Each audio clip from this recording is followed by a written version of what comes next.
हाँ, तो चलिए बच्चों कंटिन्यू करते हैं हमारे चैप्टर केमिकल काइनेटिक्स को। और इसके पहले हमने टेम्परेचर कोफिशिएंट वगैरह पढ़ लिया है और आज एक और बहुत इंपॉर्टेंट टॉपिक की बात कर रहे हैं जो है क्या, factors affecting the rate of reactions. यहां पर मैं आपको पहले ही बता दूं, ये आपके बोर्ड एग्जाम के लिए ही काम का है। आपके बोर्ड एग्जाम में बढ़िया क्वेश्चन आएंगे इससे, अदर एग्जाम्स में उतना कोई खास काम का ये नहीं है। तो यहां पर हम डिस्कस करेंगे कि किन फैक्टर्स को चेंज करने से रेट ऑफ रिएक्शन चेंज होगी। उसमें से सबसे पहला फैक्टर, जैसा कि ऑलरेडी मैंने लिख दिया हूं, क्या है बेटा, कंसंट्रेशन ऑफ रिएक्टेंट्स। कि कैसे मैं कंसंट्रेशन ऑफ रिएक्टेंट को चेंज करूंगा तो रेट ऑफ रिएक्शन चेंज होगी। इसमें इसको समझने के लिए अपने को समझना होगा रेट लॉ, और जो कि हम ऑलरेडी पढ़ करके आए हैं। रेट लॉ क्या कहता है? रेट लॉ कहता है the rate of reaction is equal to K into concentration of reactant. Reactant की पावर में क्या आता है बेटा? Order of reaction. रिएक्टेंट की पावर में क्या आता है? Order of reaction. अब ये जो ऑर्डर है मैंने आपको बता चुका हूं कि ये कभी कभी स्टोइकियोमेट्रिक कोफिशिएंट के इक्वल हो भी सकता है, कभी कभी नहीं भी हो सकता है। एलिमेंट्री रिएक्शन के लिए स्टोइकियोमेट्रिक कोफिशिएंट के इक्वल होगा, बट कॉम्प्लेक्स रिएक्शन के लिए इक्वल नहीं होगा। तो ये सब तो अपन ने बहुत डिटेल में ऑलरेडी डिस्कस कर चुके हैं। यहां पर आपको ये बात समझना होगा कि अगर मैं रेट ऑफ रिएक्शन और कंसंट्रेशन ऑफ रिएक्टेंट के बीच में रिलेशन देखूं तो यहां पर बेटा डायरेक्टली प्रोपोर्शनल टाइप का रिलेशन मुझे दिख रहा है। अगर मैं के को हटा दूं, यहां से के को अगर हटा दूं तो क्या बनेगा? R is directly proportional to concentration of reactant की पावर क्या आ जाएगी? ऑर्डर। यस और नो?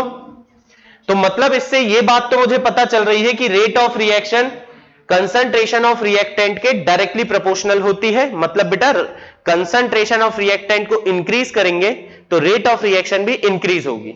लेकिन अगर आप ध्यान समझेंगे, इस ऑर्डर की वैल्यू अगर मैंने 0 रख दिया तो ऑर्डर की वैल्यू 0 रखने पर कंसंट्रेशन की पावर 0 हो जाएगी, और किसी की भी पावर 0 होगी तो वो कितना जाएगा? 1। मतलब फिर यहां पर ये रिएक्टेंट की कंसंट्रेशन पर डिपेंड नहीं करेगी। तो कंक्लूजन ये निकलता है कि 0 ऑर्डर रिएक्शन को छोड़ करके अदर कोई भी रिएक्शन, चाहे वो फर्स्ट ऑर्डर रिएक्शन हो, सेकेंड ऑर्डर रिएक्शन हो, थर्ड ऑर्डर रिएक्शन, उन सबके लिए रेट ऑफ रिएक्शन जो होगी वो रेट ऑफ रिएक्शन रिएक्टेंट की कंसंट्रेशन के डायरेक्टली प्रोपोर्शनल होगी विथ डिफरेंट पावर्स। ठीक है ना? जैसे फर्स्ट ऑर्डर रहा तो बिल्कुल डायरेक्टली प्रोपोर्शनल होगी, सेकेंड ऑर्डर रहा तो स्क्वायर के डायरेक्टली प्रोपोर्शनल होगी, थर्ड ऑर्डर रहा तो क्यूब के डायरेक्टली प्रोपोर्शनल होगी। अगर हाफ ऑर्डर रहा तो बेटा वहां पर जो रेट ऑफ रिएक्शन होगी वो रूट के रिएक्टेंट की कंसंट्रेशन के रूट के डायरेक्टली प्रोपोर्शनल होगी। मतलब होगी तो directly proportional with different powers. तो यहां पर इस बात को अपन लिखेंगे, except 0 order reaction, 0 order reaction, the rate of reaction increases with increase in concentration of reactants। आ रही कुछ बात समझ में? रिएक्टेंट्स की कंसंट्रेशन बढ़ाने पर रेट ऑफ रिएक्शन क्या हो जाएगी? बढ़ जाएगी। बोलिए कोई डाउट इसमें?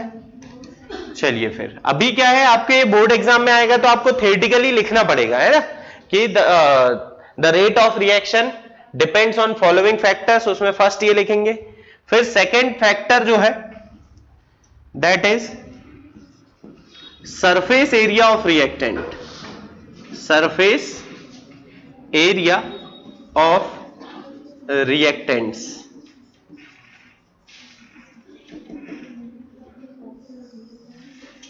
रिएक्टेंट्स के सरफेस एरिया पर कैसे डिपेंड करेगी? तो देखिए यहां पर आप सिंपल एक तरीके से समझ सकते हैं। कोई रिएक्शन मुझे करानी, मान लीजिए मैं सिंपल चौक की कोई रिएक्शन करा रहा हूं। चौक को एक बार मैंने बेटा उसके सॉलिड फॉर्म में लिया और दूसरी बार उसका पाउडर लिया, तो आप बताइए कब वो जल्दी रिएक्ट करेगी? पाउडर फॉर्म में या फिर सॉलिड फॉर्म में? पाउडर फॉर्म में। क्यों? क्योंकि जब पाउडर फॉर्म में लेंगे तो उसका सरफेस एरिया क्या हो जाएगा, बढ़ जाएगा, यानी कि ऐसा एरिया बढ़ जाएगा जो डायरेक्ट रिएक्शन में इन्वॉल्व हो जाएगा। जब मैंने सॉलिड फॉर्म में चौक को अगर पानी में डिप किया तो केवल इसकी सरफेस बस रिएक्शन में पार्टिसिपेट करेगी, अंदर का जो बल्क वाले मॉलिक्यूल्स है वो रिएक्शन में पार्टिसिपेट नहीं करेंगे। लेकिन इसको अगर मैंने पाउडर फॉर्म में ले लिया तो ये फटाफट सरफेस एरिया बढ़ जाने के कारण सारे मॉलिक्यूल्स एक साथ रिएक्शन में इन्वॉल्व हो जाएंगे। मतलब हम ये बोल सकते हैं कि rate of reaction is directly proportional to what, surface area of reactants. अब इस बात को आप थ्योरेटिकली लिख भी सकते हैं कि क्या लिखोगे बेटा, the rate of reaction increases on increasing surface area of reactants. Yes और नो? इसमें एक बात और आप ऐड कर सकते हो, due to which the compound, the rate of reaction becomes high, the rate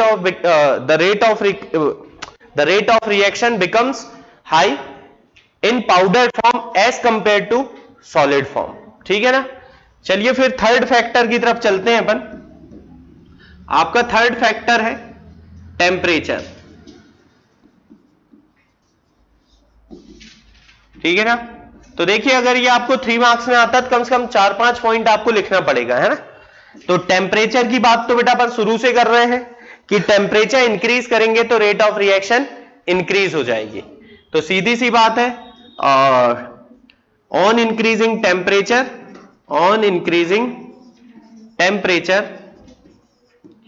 rate of reaction increases. Yes और नो?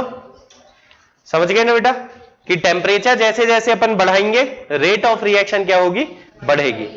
अब इसमें चाहे तो आप इसको और अच्छे से लिख सकते हैं कि for endothermic reaction, this is for endothermic reaction. ठीक है ना? For endothermic reaction on increasing temperature the rate of reaction increases, but for exothermic reaction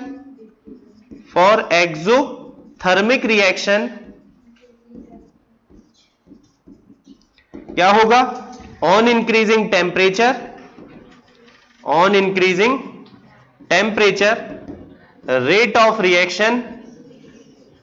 of reaction decreases. Yes और नो?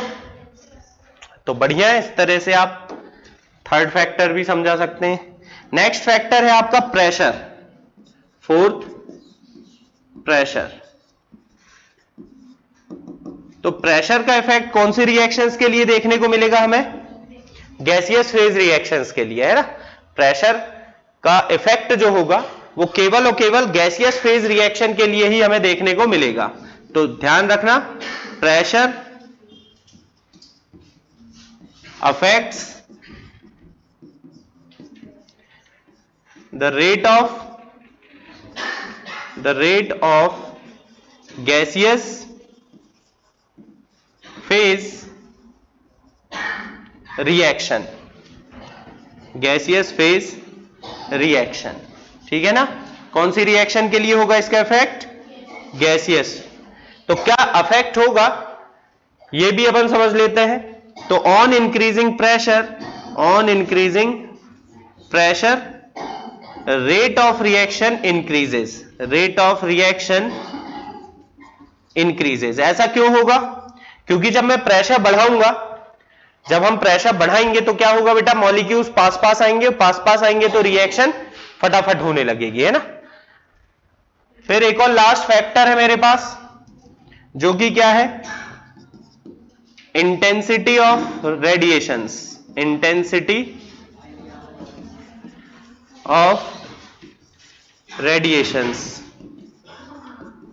तो रेडिएशंस का इफेक्ट जो होगा वो किन रिएक्शंस पर होगा, जो हमारी फोटोकेमिकल रिएक्शंस हैं, जो सनलाइट की प्रेजेंस में होती हैं, है ना? तो पहली बात ध्यान रखना, इट क्या होगी पहली बात हमारी कि जो इंटेंसिटी ऑफ रेडिएशन है it affects the rate of photochemical reaction, मतलब जो सनलाइट के प्रेजेंस में हो रही हैं उनके लिए हम इसकी बात करेंगे फोटोकेमिकल रिएक्शंस। दूसरी बात, in photochemical reactions, in photochemical reactions rate of reaction क्या होगी? Rate of reaction increases with increase in intensity of radiations.